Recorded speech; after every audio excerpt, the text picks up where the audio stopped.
So as I said, this is the whole objective, entrepreneurship and entrepreneurship, how it is helping the growth. Finally, the transformation is largely done by these folks. And the framework is that this is part of our overall executive program in fintech, open banking, and entrepreneurship. So I think unlike the normal programs where entrepreneurship is not included, we did it this time. This is a 4-month course which is starting in Feb end, and it'll run for 4.5 months. So that's part of that structure we are doing it. And of course, Shashank will also join as we go forward. My name is Samir Singh Jeni, and I'm part of the Digital 50.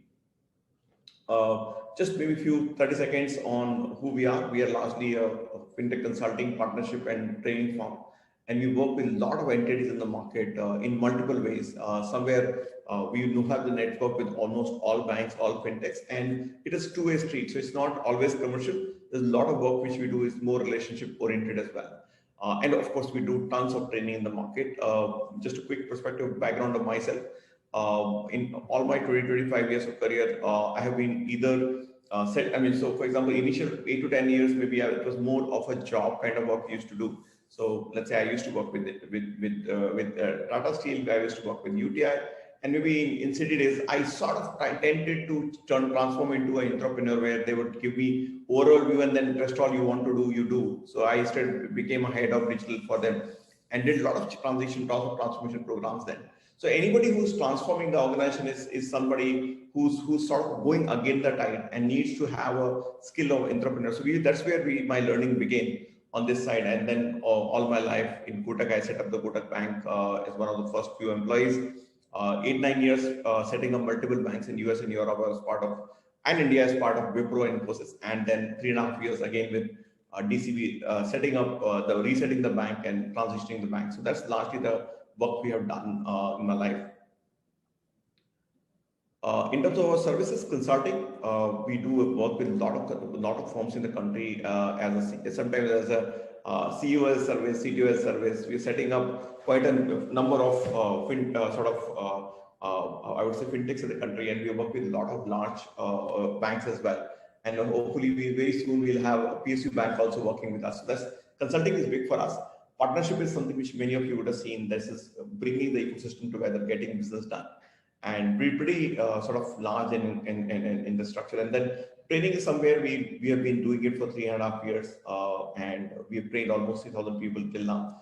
An interesting part in this whole journey is many of those who have been part of the journey have also set up their own company. So it's not, it's not the first time we are seeing. So we have seen a lot of our participants setting up their companies. In fact, one of the person is also, when we're doing this course, Rishabh is the one who's actually funding this from a course perspective. So the course fees he's giving 0% AMI, but the person who's giving it is founder of GreyQuest, and GreyQuest was part of our first couple of sessions as well. So I think we know that this is how it works. So training is big for us, and we are making it bigger. So we are launching our own learning platform, LMS, as well as the whole long-term training now. Anyway, few customer base, pretty large base right now. Our training sort of experience is pretty strong. Maybe amongst the strongest worldwide. Only on this business, we are only in fintech and open banking and digital lending. That's the only kind of work which we do, and we have trained almost 3,000 people right now. Just a quick view on what kind of cohort we tend to train on. So our cohort business base, primarily maybe in typical cohort 25% would be founders in our training. And I'm talking about regular training which we do, which is 2-day courses. Of course, this course which is coming up long term, we have a different ballgame. But senior management is very large, and mid-tier management. So if you look at within this cohort, maybe around 80% of the people is largely a senior management who's trying to change the ecosystem. So they are the guys who are the CXOs of their organizations. They are the ones who are CDOs or maybe product heads, and they are transitioning. So that's one side. And then, of course, we largely cover the same ecosystem: banks, fintechs, NBFCs, enablers. These are the kind of profile which we tend to get in our cohorts. The 4-month course, which is on entrepreneurship as well, has all the components of the digital side, the fintech side, and of course, which included lending and banking, but also a separate session purely which is to set up a startup. Now, whatever learnings you get on setting the startup may also be applicable in your journey as you set up your own, even if you're a bank CDO and you're setting up, let's say if in Kotak Bank, somebody was setting Kotak 811, they would have got the same journey of getting the funding up, planning up, and building it ground up. So that's the kind of experience we'll try to get. I think just go forward with few pointers and then we'll see. I think this is just for a pointer from my side. I think disruption is something which we take it so simply, but I think making it happen is not that easy. This is largely the ecosystem which exists today and has been growing very heavily. So one of the input, a lot of people do come back and say, "Oh, what's new?" I think one new is happening every day. That's one part of the one process. Every day I meet new startups which are doing completely new stuff which we have not been aware of. That's one side. So new is always the case, and some use cases are getting sort of scaled up. Now I know that the transition is difficult. Sometimes BNPL is known for right things, wrong things. Few days back, BNPL was all over. Everybody was talking about BNPL.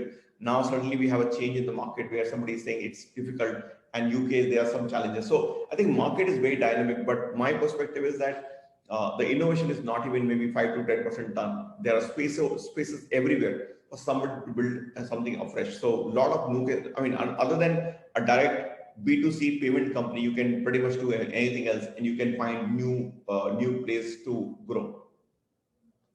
Now, if you look at the ecosystem, largely it was earlier a very simple world where everybody had marketplaces. Then it moved into another placeholder where payments business grew up a lot. And then we had 2015 to 18 where India Stack grew and then wallets collapsed and wealth business went up. And then India Stack continues to grow. Right now we see so much of discussion on OK and others. New growth is, new banks are also coming up a lot. And we believe that lending is still tricky, right? But what next? I think what next is going to be even more interesting. I mean, just to think about it, prepaid almost died. The wallet business almost died, but it's back now. Its flavor of the day is that there are a lot of people who are building solutions around prepaid, and coming with a new thought process. Maybe some of them are calling it neobanks, some of them are using it for lending business. So there are use cases which are now getting built around that, which are net new. So my request is, don't assume that if there's one player in one segment or 10 large players, every space is taken care of. Not really. There are enough placeholders for you to work on. Generally, I think from a overall ecosystem perspective, we had last year, despite COVID, we had almost 1.4 billion worth of funding done last year. So if you are an entrepreneur and trying to raise funds, today is not a bad time actually to do it. Of course, those who don't get will say it's tough. Those who get say, yeah, it took me some time, but we got it. But it's anyway, raising funds was never the easiest of the jobs, right? So I think the number of startup getting funded is not bad last year, and I personally believe that this year at least 3 billion to 4 billion worth of funding will happen because digital is the flavor now. Everybody is going to go digital right now, and number of companies which is there in the ecosystem is also very large. So it's not a very small ecosystem as of now. As I said, 2021 will be the biggest year. That's our estimation. A lot of players will also come in the banking as service or payment as service or lending as service model. So a lot of old fintechs will also transition to a BaaS model or a product as a service model. We also believe that a lot of banks will go for open banking strategy, fintech strategy and all, and which is also a case where somebody has to take those roles as an entrepreneur there. So there's a flavor of the day is that a lot of roles will get created. And of course, this year, I believe that a lot of people will actually build good backend systems. I now see a lot of banks and NBFC also relooking at their backends and rebuilding and repurposing it, right? So there is a place for everyone. My personal view is that the number of roles available between entrepreneurship and intrapreneurship, of course, entrepreneur is not a role, it's basically setting the company. But that entrepreneur generates at least, each one of them generates at least 20, 30, 50 new roles. And anybody who's running in a bank, I think banks are good hire for anybody on the digital side as well. So there are a lot of roles getting created. Will the number will be 10,000, 30,000, 50,000? Can be anybody guess, but our perspective is at least anywhere between 20 to 40,000 roles should get created in this segment. And many of you should actually look at it. Either you want to start your own company or sort of you want to join. Number of sort of in terms of funding raise and number of companies, I think that data has been pretty okay. So we know that segment first funding lending actually got the maximum last year. And of course, payment is typically on the amount side the largest because of the logical reason, because many of the payment players are actually taking lending money actually for lending business, some other business. But generally, the year was good, and this is more or less a breakup of it. So many, almost 43 and plus 8, which is 51 startups got funded at the initial stage, which means that people are actually taking a bet on an early stage company as well. It's no longer only about Series B and C. Actually, it's about early stage as well. So you should be able to take chances if you want to set one.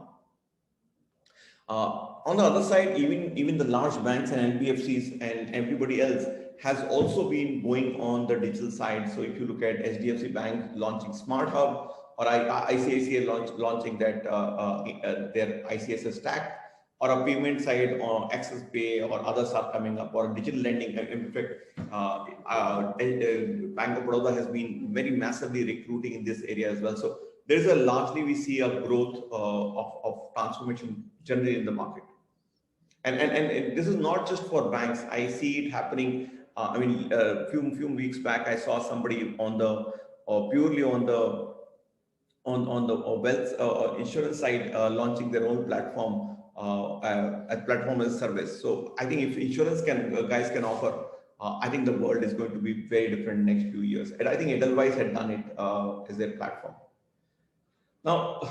Now, how do you go about setting up and starting in this journey, right? And many of you may be thinking, if I would set up my own company, what do I need to do? So maybe before I go into it, I'll just talk about a bit about my own story and therefore why I can correlate with it.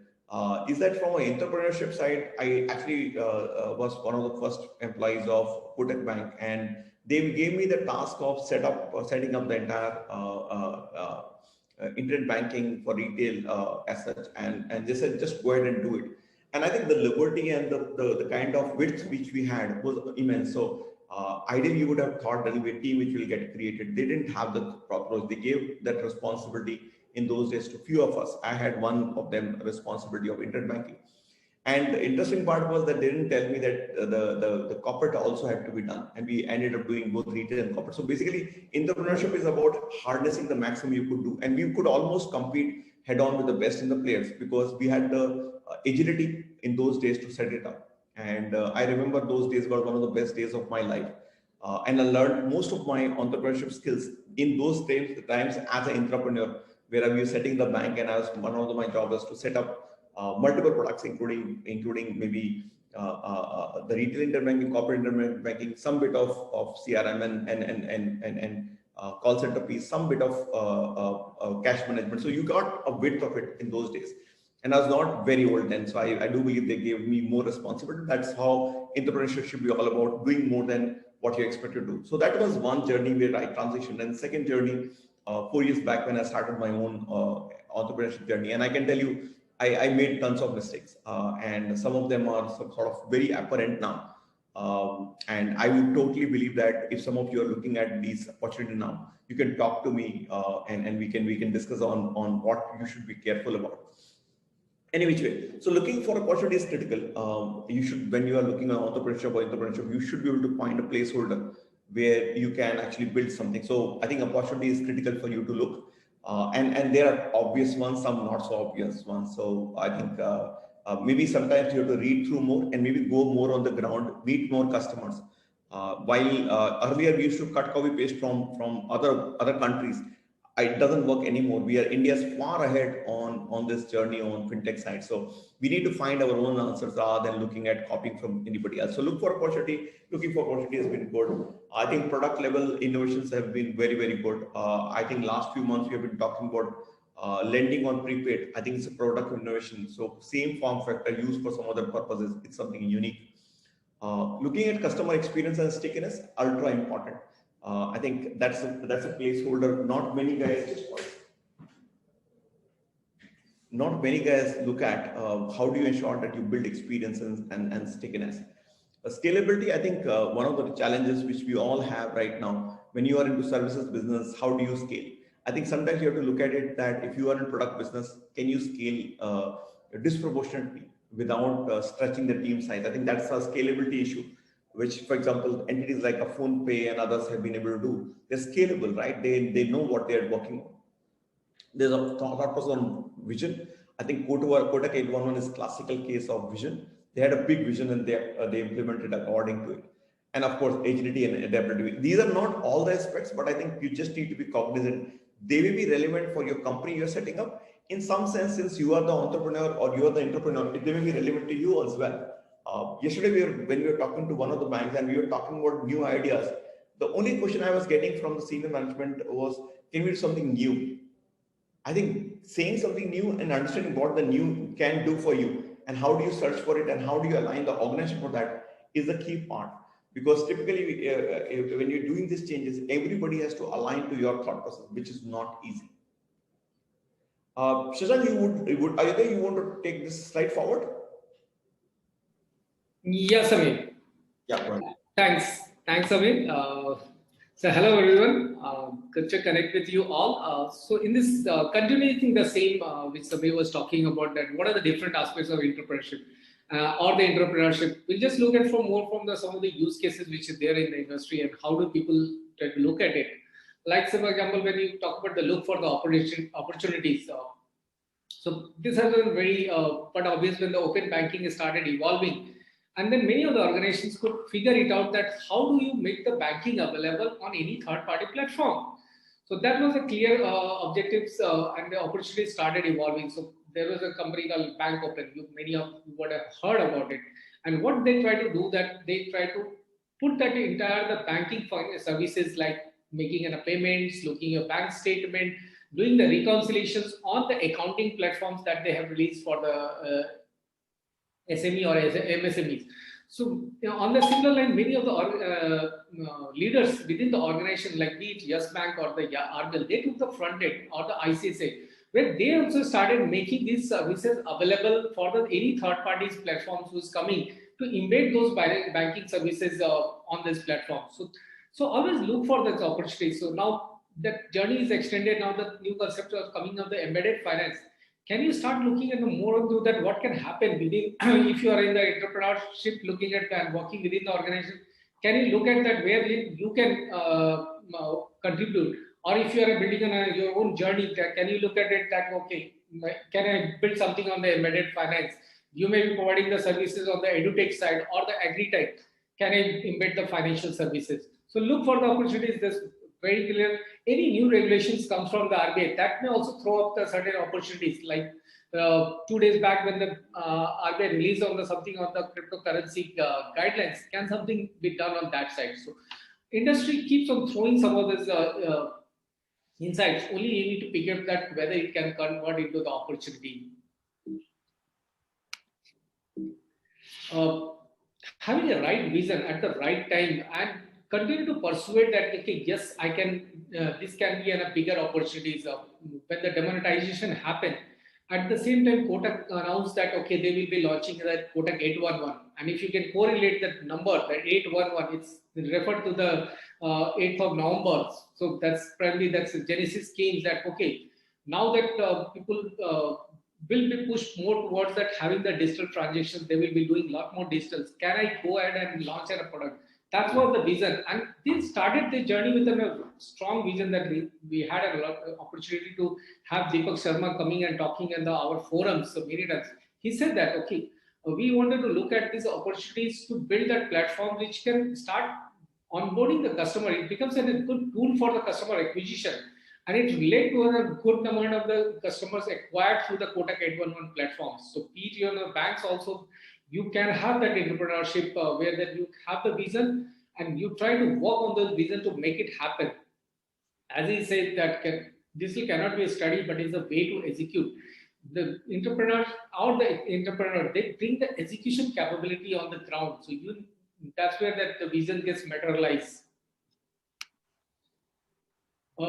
The product innovation. So it's very central to that in both entrepreneurship and entrepreneurship. That innovation, you have to keep that innovation at the core. Look at the example of the phone pay. When the phone pay started journey, the UPI, they kept on continuously innovating and making the new measures to onboard the customers, the continue to make that customer stick to their platforms and keep on doing through the various rewards mechanism, that campaigns and all these things. But also they continue to evolve and innovate on the other platforms like, I don't know how many of you know that they've released a features called PhonePe Switch.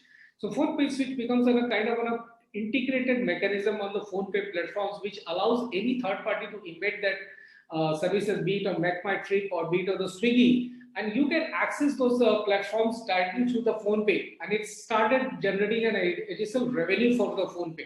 So it's not only about that once you have acquired a 40% market share, then you may be just sitting relaxed and then not doing anything, but you need to continue to keep on innovation. So the product innovation become the central to the whole of the theme.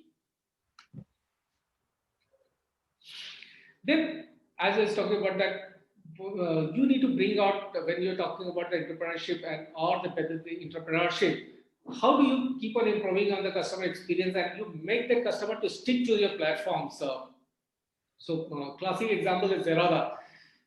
You had that large securities firm, be it SDFC and ICICI Securities there, but they, because of their customer journey, because their platforms, the way they designed that to make customers stick to their platform and do the tradings, making that complete transitions from the brokerage based to the discount kind of mechanism to do the trading, they changed the whole game and they become the largest brokerage house in the country against to ICICI and SDFC Securities. So that's where you need to look at that. How do you improve on the customer experience?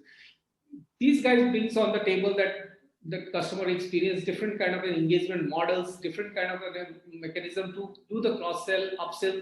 So that's where you need to start looking into that kind of aspects. And the last not but least, but agility and adaptability. How do you keep on be agile and keep on changing your platform so that it's continuously in line with the market expectations? So Razorpay started as a flag as a payment gateway platform in the country. But today, if you go and to look at the platform, it's full of the services. They are kind of on a one-shop window for any kind of services that any SME or merchant may require. So they try to address that every requirement of that platforms. So they build a payment gateway, they build that kind of a RazorX, which is again an accounting platform. So they were doing the payment gateway, they're facilitating the payments. But the market was evolving and market was looking that, okay, for more solutions, the merchants were looking. They continuously change it and they made that RazorX, which is accounting platforms, making it available. Then the next need came that these merchants always required a credit. They required a capital to do the business. They made it Razor capital available for them. So you need to continuously keep on looking at what could be the new opportunities. Be it you are working within the banks or the insurance firm or be it in the fintechs. That's where you need the agility comes into the picture. So like maybe I'll speak about a few points and then we'll come back. Yeah. Yeah. All right. So I think we spoke about a few ideas and thought process, but so what? I mean, what next, right? I mean, are you ready? Can you do it? In fact, I'll also talk about some practices you need to know before you go ahead on your journey, and maybe a quick maybe 2 minutes of discussion, and then we'll go back, right? So one of the perspective I carry on my life is that we should start our entrepreneurship journey straight, right, fresh. Which means that, let's say if you're working for a company, you should finish that activity and start fresh. Okay, my personal view, it's a completely incorrect way of doing it. You should build your business before you leave. If you work, and I'm not talking which is against the company where you're working, right? It's about doing something which is not aligned. If not aligned, you can actually do it. The idea is you should have an idea. You should have your co-founders up and running. You should have some level of funding also planned for. Before you jump in, right? So I think this is basics of it, because if you don't do it, and I'll keep coming back to my errors, right? My errors were I did not start. I said, okay, I stop, leave the company and start afresh, and then start doing it. It took me 6 months to build business, 6 months basic to just get something up and running. And I said, business is just very basic, right? Now, you can avoid it. You should have ideally, I mean, I should have ideally had the founders onboarded. I should have had the idea documented. I should have reached out to, maybe if you are looking at funding perspective, maybe some investors, or I could have found somebody similar like me and pooled the money together and start the business. I did all of that post leaving, right? That's not the right practice. So I think being aware of that is very, very useful. That it's not right way. You may sometimes think that, okay, when I'll fresh, I'll start. Maybe it will happen along the way, but the journey is very, very tough and tight. So avoidable. You can actually sort of get rid of this problem. I mean, I could have done a better job at it. And I keep suggesting, and some of the friends who have started their journey post peak, and based on my feedback, they've taken care of this and they have been fairly successful. So their business has started actually within weeks of leaving the company, and that's a good way of doing it. In fact, I've also seen some of them building the product in parallel while they're working. I'm not saying it's ethically correct or not, but the fact of the matter is, if you were not to do it, it's an issue where you may actually struggle as you start. So it may be not a bad idea for you to continue to make a salary, which is basically getting the funding from your current company, and start building your own. I'm not saying it's against ethics. I'm just saying that you cannot do in office hours. You cannot do when you're supposed to come into your company. But maybe spending 2 to 3 hours per day conceptualizing it, collaborating, it may not be, it's not going to work. Second point, I think just being aware, and this is something which I've done very well, is that I did not take loan and we did not take loan. So I think keeping yourself debt free is always useful. Third is communicate to your family very fairly, but never expect them to say yes or no, because they wouldn't know, right? And they wouldn't know the entrepreneurship journey.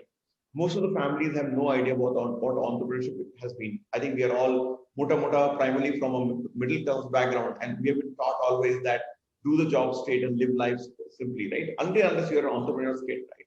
So in that case, many of us will have no idea, no exposure of what the real life would be. So it's important that we should keep it separate. Your family cannot decide. But I meet so many entrepreneurs who say, my mother, my family, my this will not allow me. I think it's your fault primarily. This is something which is again from a personal perspective. But anyway, I just went into a different direction. Let me just come back and give you a few more pointers, and then we'll get into Q&A. Or maybe I'm happy to take one or two questions before we jump.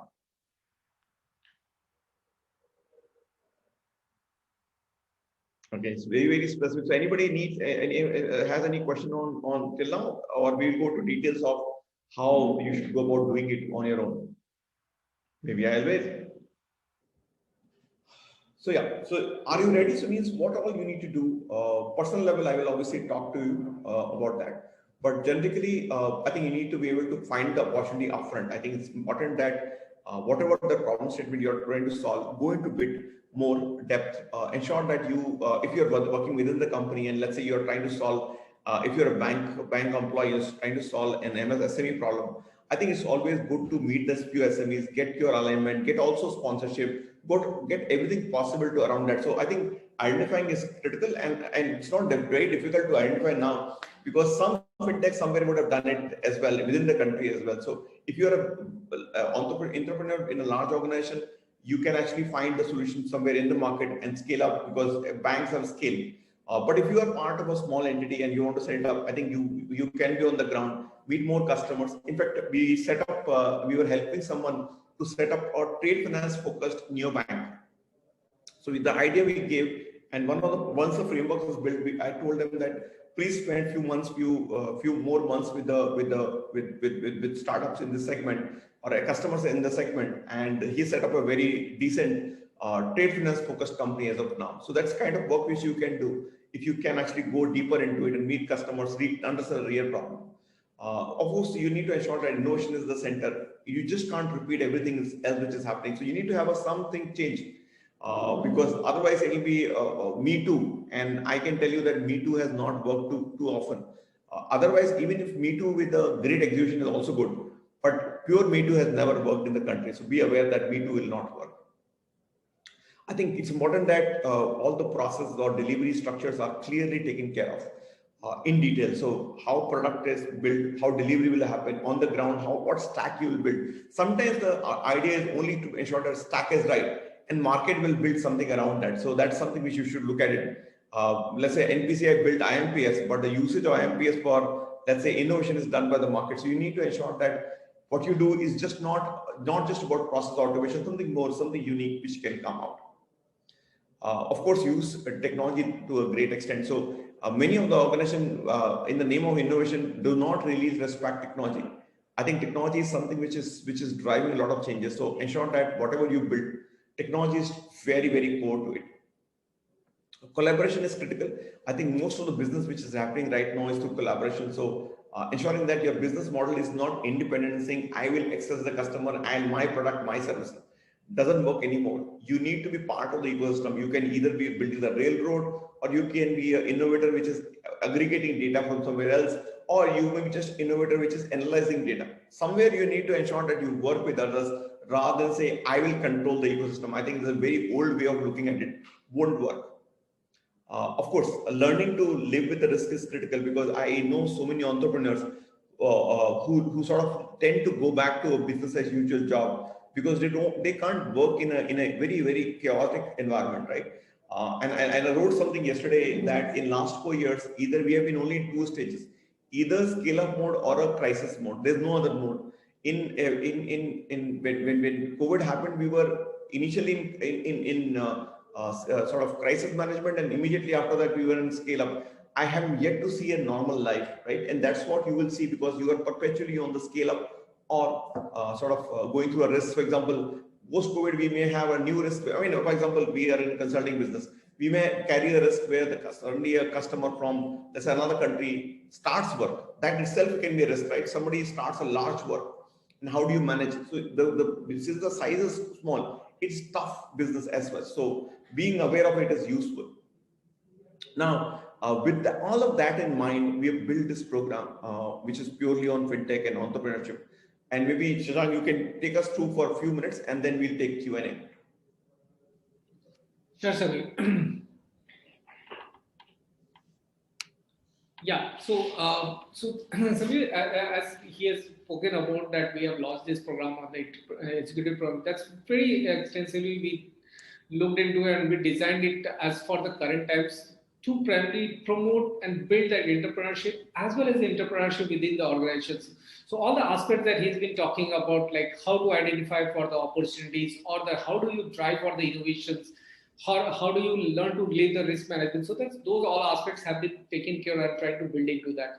So if this program is primarily help you to build and drive the digital program or the transformation within the organization, or you build your own startup, keeping all those aspects in the mind. So each modules, if you look at it, it's trying to go into more deeper, which helps you to assess that problem statement, look into the technology more details. So that's where it's been completely designed to build and drive your digital transformation within the organizations.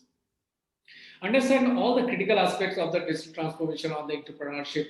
Look into each modules of the open banking or this fintechs or the wealth what happening on the insurtech, what happening on the regtechs, all the different aspects of and learning from the industry experts that who have built the solutions, build the business into those space.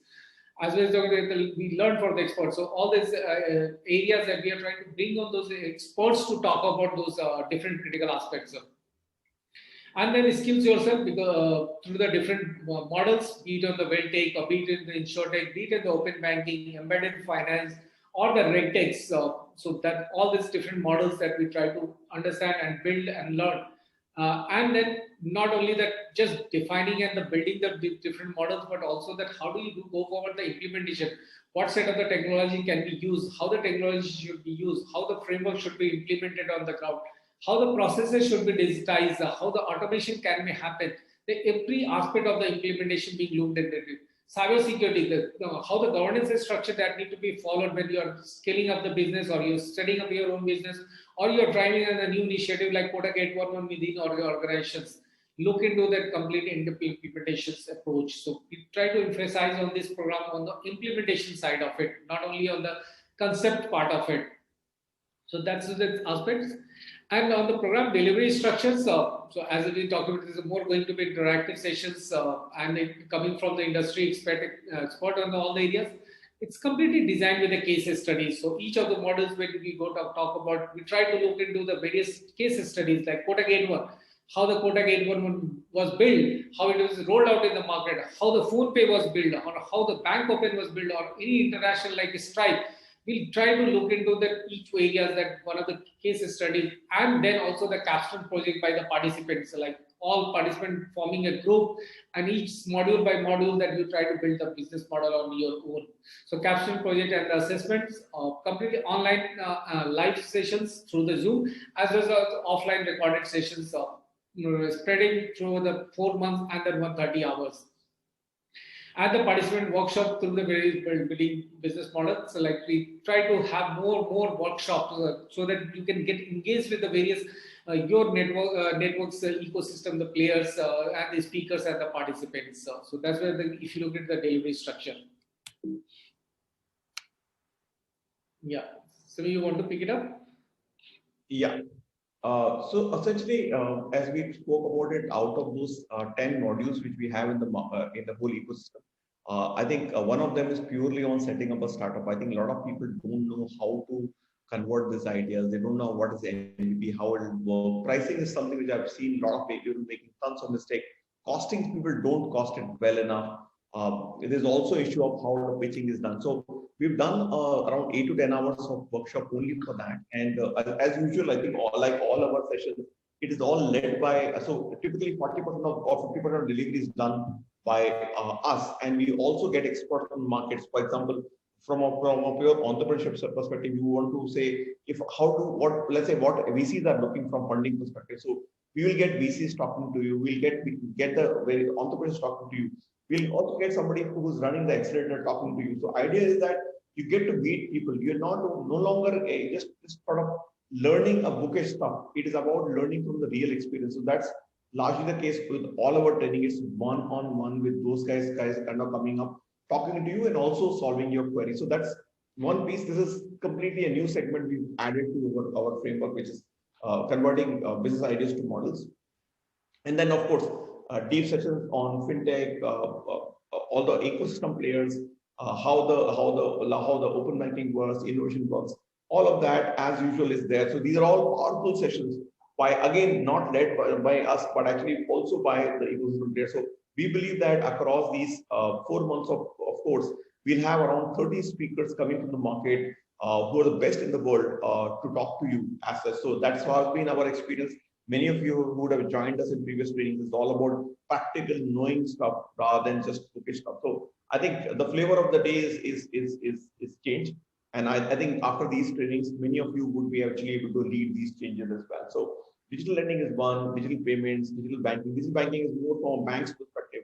If you are transforming within, what are the trends, what you should do? How do you manage change management within the organization? How do you ensure that stakeholders understand what changes can be done? And this is something which we have deep expertise on as such. Cybersecurity is something which we'll go deep in so that you don't make those mistakes, which many people do. And of course, many of you would now be realizing that how many issues are coming up, many fintechs on the security side. Even banks are suffering those issues. So ensuring that your security is well taken care of is important. AIML and blockchain are becoming more and more relevant now. In fact, blockchain in last few weeks with blockchain policy of the government coming in, and also that government, the RBI is talking about it's a digital currency as well. I think things are going to change. So we will be definitely having a course only on talking about these, how do they work and how the structure is. Generally, again, these courses are all business and tech led, but it's not a tech course. You will not learn coding, but you will be able to build business around it. If you're a tech guy, you know how to build business. Business guy, you understand technology. That's where what we do. It's not a pure tech course. So that's largely the perspective which we bring. These are some of the speakers. 30 plus speakers will join us. So let's say Samir Brij Verma, who's the MD of Nexus Venture, Manish, who's one of the veterans on multiple areas, including credit cards, Shivashi, who runs DMI, Amit Kapoor, who has run some startups, and he was Airpace founder and CEO, and of course Amit Ramakrishna AGR as we call. He's a real remittance guru. He knows end to end. So he used to be a country head for one of the largest fintech on the remittance side as well. So that's largely the ecosystem or players we will get in. At this point of time, I think my request to you guys is that at this point of time, Shashank or Srikanth, maybe somebody can actually share the feedback form. But I'm happy to get questions from your side.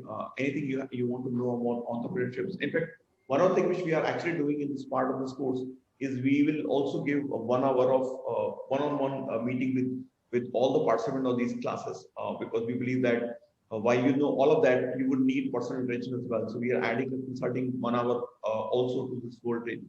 At this point of any question, and please share the feedback form here. And feedback form is already there on the link below. Would be happy to take your feedback, and of course we'll share the deck as required. So any questions from any one of you?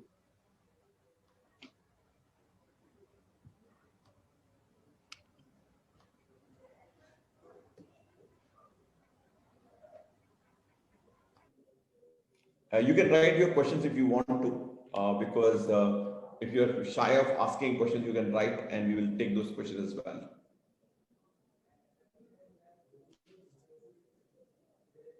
Okay. Yeah, Krupa.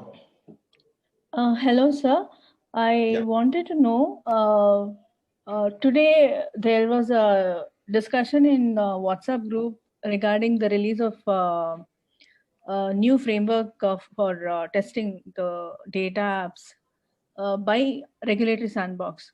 How is it going to affect the entrepreneurs, whether it's going to encourage them or whether it's going to make them feel that they're going to be set back, or it's going to delay their growth or their access to the next new project? How is it going to affect them in their daily business routine? Because they're making testing compulsory. So do you have any thought about it? No, I think I just give you a very generic flavor because that's how we keep running. I think market keeps changing. Regulatory frameworks keep changing every day. In fact, we create. I mean, I know I'm going back in history again, but Kogotake 811 also came because the regulatory change which happened was that OTP-based account opening was permitted. So these kind of changes will keep happening. In fact, last week, I mean, we are also hearing that we have been recommending for a long time that country should have a national lending corporation of India to do ensure that frameworks come up for validation and testing and standardization as well. I think things will keep changing. Open framework is also about certification, right? Even UPI is about certification. So things will change, Professor Sindhu. I think we don't have a choice to make. The inefficiency levels are very high, and RBI will intervene all the time. Important that we just keep reading and keep changing our model to sort of look through. We always know that after 3 to 4 years, whatever we are doing may not look as clean as it appeared initially, because regulation will change, but you have to keep iterating as we go. It may not be creating new model, but you have to actually keep adjusting your model as you go through this process. So I know I'm not giving a specific, because it's just how it works. Every day there is new regulation, but our team keeps tracking the regulation. I can tell you they're inundated with so many changes in the market. Thank you, sir. That was very helpful, so that I can think of a next thought or a question of how I can understand this concept, because it's new since last year. Thank you, sir. Okay. I think that one of the questions which I've got from Shreyans Shreyans is asking that, Shreyans, you go ahead and ask your question, please.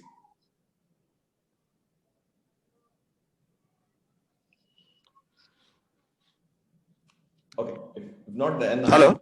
Yeah, go ahead. Yeah, just wanted to understand if somebody is stuck at the idea stage and wants to go ahead, validate his idea and develop a prototype. How do I go about it? I think normally, and this is something which we do with a lot of companies, is that one, I think a lot of times the ideas are not very clear in the founder's mind, right? It's not documented. Even if it is documented, the results are not clear. When we say MVP, what is the objective of MVP? In fact, I struggle so many times when we say MVP, what are the objectives? And everybody wants to do a validation, but what will you get out of it is critical. So I think normally what we do, we bring clarity to this whole process of what we want to achieve. What are the minimum steps you need to do? What happens is MVP typically becomes very large, right? People tend to ensure that everything is at the max, and then MVP cannot be done. My perspective that most cases, and I'm not saying all, most cases, maybe anywhere between 3 to 6 months. 3 months, I think 3 to 4 months, you should be able to do some validation. Some can be partly done, some can be digitally done. But try to ensure that you get something up and running which you can validate, and get a feedback from the market. So that's something which we keep pushing for. So typically, I mean, we launched for one of the entities the entire lending journey in 3 to 4 months, and they were sort of struggling for a year. The challenge was that they wanted every direction. They were running in all directions.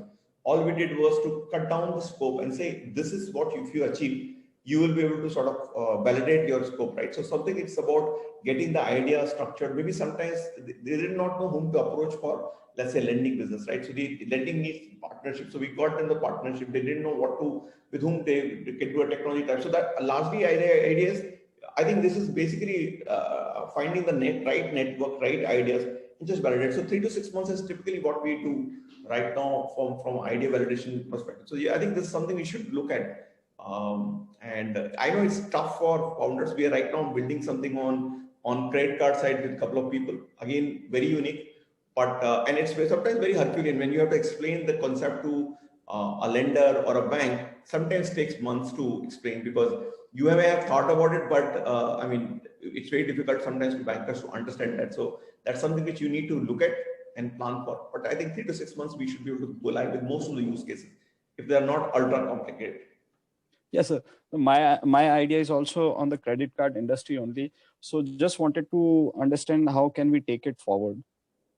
So Shreyans, I think what we can do is, Maitri, can you just plan a discussion with Shreyans and we can take it forward from there. So we're happy to do. We can do one-on-one kind of stuff as well as obviously if you want to join our training, whichever way. So you can do both ways. Choice is yours. Yes, we sir. can just have 1 hour call with you and figure it out. Sure, sir. That would be most welcome, sir. A one-to-one call. Perfect. Thank you. Thank you. Then Sridhar, you can ask your question, please. Sridhar.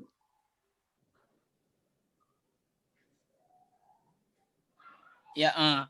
Is it audible, sir? Yeah. Yeah. In the 4 months course, are we covering like fintech canvas and the best ROI, how we can plan for it, and template kind of a kit? Will it be available in the 4 months course? I think case based. Yeah, so let me say, I won't say a kit is the right word for it because innovation is not a kit, but you will have enough ideas to pick it up. You will know each segment bit better. So that there are two perspectives, right? You have to look at world from a different. So, and will we cover the entire fintech canvas? Answer is yes. From a lending to wealth to RegTech, every area will be picked up, and we'll go into depth with it. Not just me and Shashank, but actually will in each area we'll also tend to get attract the right leaders in the market who will come and mentor you. So they will take, each one of them will take at least 45-minute session with the group and can give their perspective. So getting that is one part. So you will get a full view on the canvas side. Now on the ROI side, I think it's linked to what your skills are. A lot of times it's incorrect for us to say, oh, ROI is good or bad. It's linked to your skills, right? And that's your perspective. So, for example, we'll definitely tell you what not to do. And for example, we tend to push people out of. Okay. Understood. Sir. I mean, what not to do is enough. Yeah, it will be like it's a good path for the fintech entrepreneurs. At least we can't even concentrate on what not to do. At least we can have a best scope on new era. Yeah. In fact, we have been very consciously telling. So in fact, I'll just give you one example. This is something which happened almost 3 years back. So we told one of the RegTech not to go into pure API business. Okay, don't get into pure API business. Build workflows, because otherwise your value, you will finally be, if it is pure independent APIs, you will earn nothing because people will beat you on the pricing. And they finally took the feedback and went back and rewired the program, and they had entire thing on workflows. And what they used to sort of APIs they were competing at 1 or 2 rupees or 3 rupees. Suddenly with the workflow, and you do the whole journey together, saying that I will onboard a customer like this, and one whole kit is there. Now there becomes a black box which works end to end, and banks NBFCs tend to use those who understand the business and build the whole bulk. So they got the idea, and they scaled like crazy, right? They're one of the largest in the RegTech business. So that's what I believe, that possibilities exist, and we can tell what our direct estimate is. And I won't say we are guru of everything, but I think good. I think maybe 60-70% people by time we have been sort of pretty accurate in telling what not to do. Okay, good.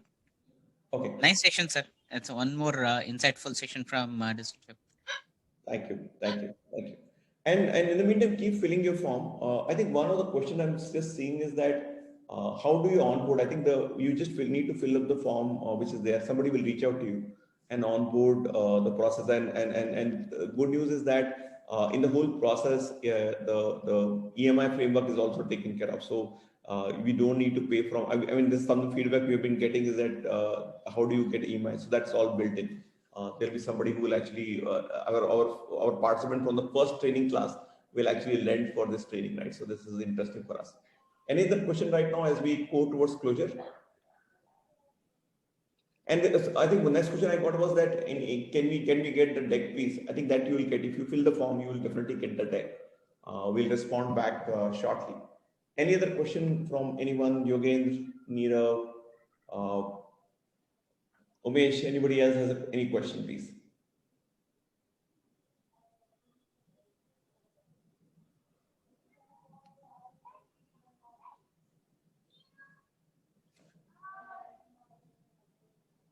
And good to see Edit again, you joining this session. Yeah, that's good. Good to see you again. Thank you, Doctor. Yeah. Doctor, I made a comment for one-on-one session. Please, I need it. Actually, you can talk to Metri and she can figure out. So absolutely, we'll do that. We'll do that. In fact, as I repeat that, as we run the whole training piece for 4 months, the a full 1 hour of consulting is embedded into it. Idea is that when you want to build something, you also want exact idea and say, can somebody validate it?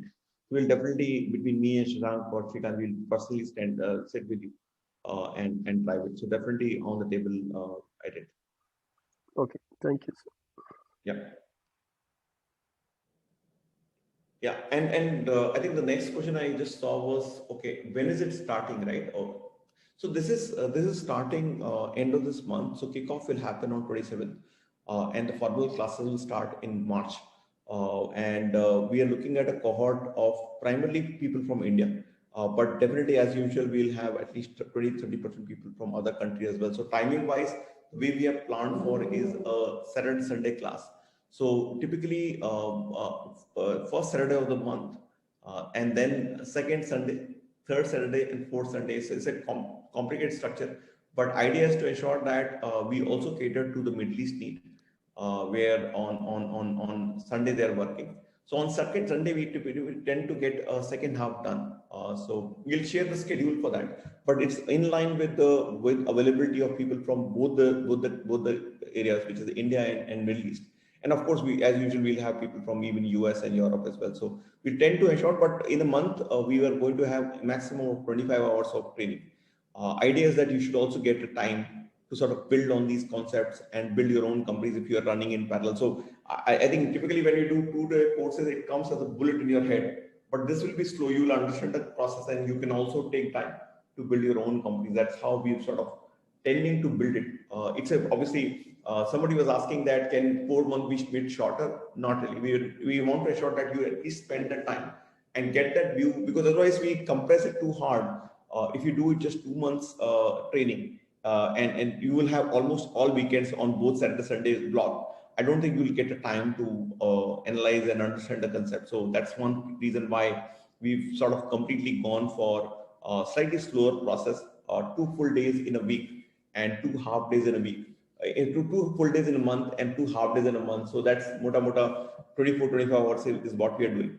And as of now, the question which was also getting is that how is the assessment done? I think assessments will be very, very deep assessment. We will go into each layer. And so if there are 10 modules, all modules will get assessed. And in terms of the exam, final exam, full exam will be taken. In terms of the projects also, the projects will be also evaluated. So you think about it exactly as a course in any of the large university, but very practical. And one of the questions I've been getting all the time is that, is it valued by the companies? I'll put it like this. In our classes, normally we get the participants from the ecosystem itself. So almost so many banks, so many NBFCs send their own participant to our course. So course has value. A lot of people do tend to learn the practical aspects of it. So you will find value in it, and the ecosystem players, which means that will the placement happen? So there is a value to the certificate. With it's again an industry certification, not really a education focused certification. It's an industry certification. We believe that if somebody passes this certification, he will be able to add value to the organization.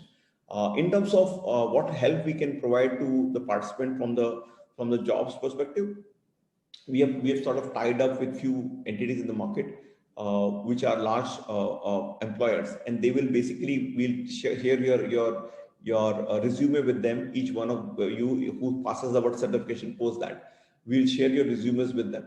Of course, no college, no university we can guarantee, but we'll do our best to ensure that if you are looking for a role and you're not corporate sponsored, we'll share your resume definitely with the ecosystem. And normally, even today, we help in a lot of jobs in the market. So a lot of people do come back to us and ask for. In fact, one of the things which you will get is you will be part of our larger ecosystem as well, where a lot of entrepreneurs are already there and sharing those ideas. One of the most sort of what do you say, vivacious, or not we say, one of the most aggressive groups we have, where a lot of founders ask each question every day, what changes are happening and all of that. So you'll get access to that place as well.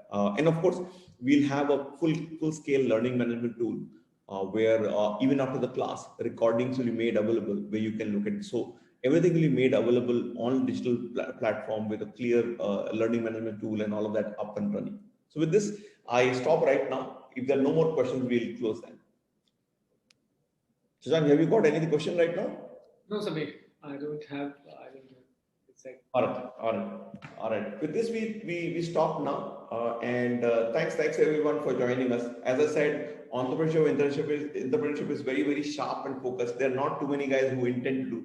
So you're one of those guys that is joining. Typically, when we do entrepreneurship courses and all of that, we always get very selected few guys. So as I was telling my team that we will get very selected few who are sort of very, very focused on transformation. They may potentially building their startups within outside, or maybe they're entrepreneurs running their own organization, trying to transform. Both of them is what we cater to. So thank you guys for joining us.